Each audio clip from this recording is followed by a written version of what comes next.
ഞാൻ എൻ്റെ കലാജീവിതം ഒന്ന് പൊടി തട്ടിയെടുക്കാൻ തീരുമാനിച്ചു. ഓഹോ, അപ്പൊ ഇത്ര നല്ലത് പൊടി പിടിച്ച് കിടക്കായിരുന്നു, അതാണ് കാണാതിരുന്നത്. എന്തെങ്കിലും ഒരു കാര്യം വളരെ ഗൗരവമായിട്ട് പറയുമ്പോൾ നിന്റെ ഈ കോനയടി ഉണ്ടല്ലോ, അതെനിക്ക് അത്ര ഇഷ്ടമുള്ള കാര്യമല്ല കേട്ടാ. മതി. നിങ്ങൾ തമാശ പറയുമ്പോൾ മാത്രം ആൾക്കാർ ചിരിക്കണം. ഞാനൊരു തമാശ പറഞ്ഞാൽ ചിരിക്കാൻ പാടില്ല.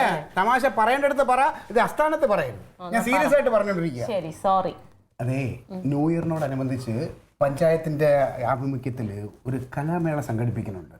ഈ കലാമേളയിൽ പല പല കലാരൂപങ്ങൾ നമുക്ക് അവതരിപ്പിക്കാം.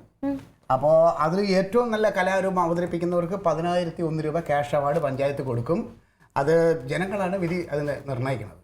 10,001 രൂപ? അത്രയും പൈസയൊക്കെ നമ്മുടെ പഞ്ചായത്തിനുണ്ടോ? 10,000 പിന്നെ പഞ്ചായത്ത് സർക്കാരിന്റെ പൈസയല്ലേ. ഞാനും എൻ്റെ പിള്ളേരും കരോക്കേക്ക് പേര് കൊടുത്തു. എന്ത്?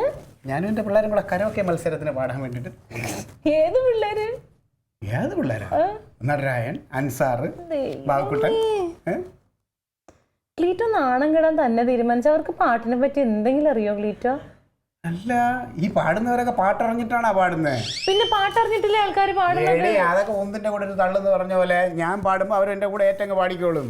ഞങ്ങൾ നാടൻ പാടാൻ അറിയാമോ? എനിക്ക് പാടാൻ അറിഞ്ഞൂടോ. നിന്റെ അടുത്ത് ആര് പറഞ്ഞു?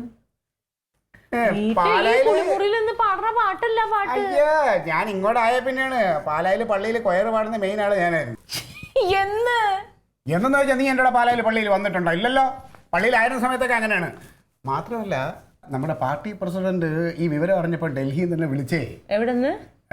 ഡൽഹിയിൽ നിന്ന് വരുന്ന വഴിക്ക് ഇവിടെ തിരുവനന്തപുരത്ത് എത്തിയപ്പോൾ എന്നെ വിളിച്ചിട്ട് പറഞ്ഞു, ക്ലീറ്റോ, അങ്ങനെയാണെങ്കിൽ ഒരു കാര്യം ചെയ്യും, മത്സരത്തിൽ പങ്കെടുത്തോ, നമ്മുടെ പാർട്ടിയിൽ നിന്ന് നിങ്ങൾ എല്ലാവരും കൂടെ ചേർന്നിട്ട് ആ പരിപാടിയെ സമ്മാനം അടിച്ചെടുക്കണം. ക്ലീറ്റോ, ഞാനൊരു കാര്യം സത്യമായിട്ട് പറയട്ടെ. പഞ്ചായത്തിലേ തള്ളു മത്സരം ഉണ്ടെന്ന് നോക്ക്. ക്ലീറ്റോന് പാട്ട് മത്സരത്തിനേക്കാളും നല്ലതായിരിക്കും. അതപ്പോൾ പഞ്ചായത്ത് തള്ളി മറിച്ചങ്ങിടാം. അംഗം, നീ ഒരുത്തിയുടെ കൂടെ കൂടിയ പിന്നെയാണ് എൻ്റെ രാഷ്ട്രീയ ഭാവി മുരടിച്ചത്. ഇനിയിപ്പോൾ എൻ്റെ കലാജീവിതം കൂടെ വിട്ടിട്ട് മുരടിപ്പിക്കാൻ ഞാൻ ഉദ്ദേശിക്കുന്നില്ല. ഞാൻ പാടുകയോ സമ്മാനം മേടിക്കുകയോ എന്ത് വേണേലും ചെയ്താം. പക്ഷെ നീ ആയിട്ട് ഇനി ഈ കാര്യം ഞാൻ ചർച്ച ചെയ്യുന്നു. പക്ഷേ സമ്മാനത്തിൽ നിന്ന് കിട്ടുന്ന 10,000 പകുതി എനിക്ക് തന്നെ. പിന്നെ പകുതിയല്ലടി നിനക്ക് ഞാൻ മുഴുവൻ പോടി. ഇങ്ങനെ ഒരു പിന്തിരിപ്പി. അയ്യോ വേണ്ട, നീ പാടുന്ന പാട്ടൊക്കെ എനിക്കറിയാം. നീ പാട്ട് പറയല്ലേ ചെയ്യണത്. മലയാള അക്ഷരം നേരെ പറയാൻ അറിഞ്ഞൂടെ, അവള് പാട്ട് പഠിപ്പിക്കാൻ പോണ എന്നെ.